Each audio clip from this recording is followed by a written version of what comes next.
Hey, Rigsby here, and in today's episode, I want to talk with you about remodeling your model. Let's get started. Welcome to the Fitness Business School podcast, the show for fitness business owners who want to grow their income, increase their impact, and improve their lifestyle. Be sure to listen till the end of this episode because we have a brand new special offer exclusive for listeners. So stay tuned. As with most things, the fitness industry has a lot of kind of follow the leader, right? When I was just getting started in the fitness industry, the Curves was a very popular business. And so all of a sudden there are all these small boutique women's only facilities that each of them had their own kind of little different twist or turn or variation. And then the next step in the process was anytime fitness came into existence, and next thing you know, there are a bunch of 24-hour gyms. And then it became boot camps, and there were all these variations of boot camps. And there are currently, so many people doing large group training in our industry that it's become, again, kind of this cannibalization landscape where every new one that comes into the market, whether it's franchised or an independently owned one, it's something that's just kind of pulling away from an already saturated market. So it makes these incremental kind of dents in everybody else's business. And even if it's not good, that whole kind of shiny object nature of human beings, a few of them leave. And in fact, I had a really smart business owner years ago that owned like 180 tanning salons. And since they've gotten into Planet Fitnesses and a bunch of stuff, he told me that every time somebody just decided they were going to open up a little mom and shop tanning salon, even if it was in like the back of their convenience store, it's not like that they weren't ultimately going to win out over that person, but there were, there'd be 10 of that owner's friends and family that would leave their business to go to this other business. And so it always just kind of chipped away, and it made the landscape a little bit more daunting because the typical consumer isn't always able to distinguish between the nuances of businesses, right? They don't know the difference in many cases between like let's just use group training fitness businesses as an example. They don't know the difference between F45 and Burn Boot Camp and Fit Body Boot Camp and maybe even Orange Theory, right? Like they don't know the differences between those. And so, it comes down to which one's closer to me, which ones do my friends go to, which one's cheaper.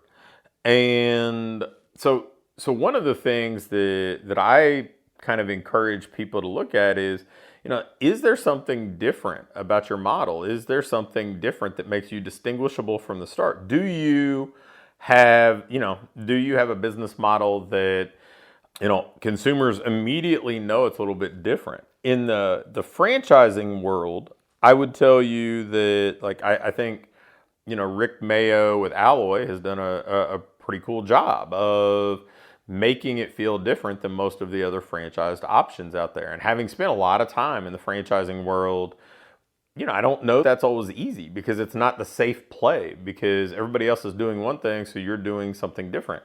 But I think that they've figured out how to make a training experience feel more personal. They've pursued a little bit older demographic, that 40 plus ish demographic. And frankly, I don't know the ins and outs of Alloy, but that market would be like, if I were opening a local training business, that would be the market I would want to go after.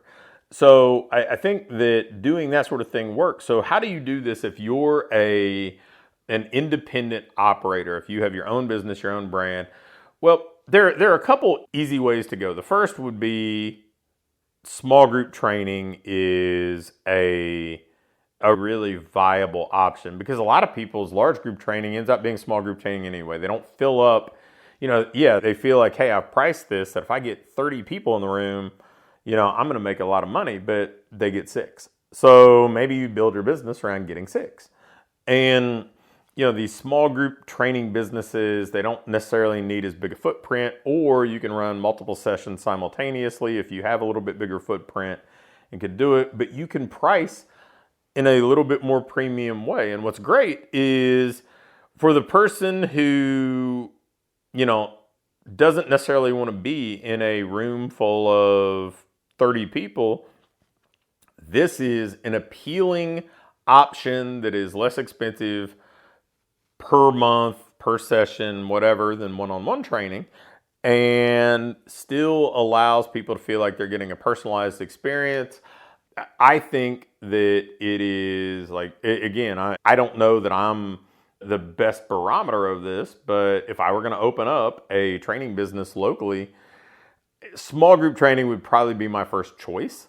And it is easily the one that I think has the clearest path to delineating yourself from the competition.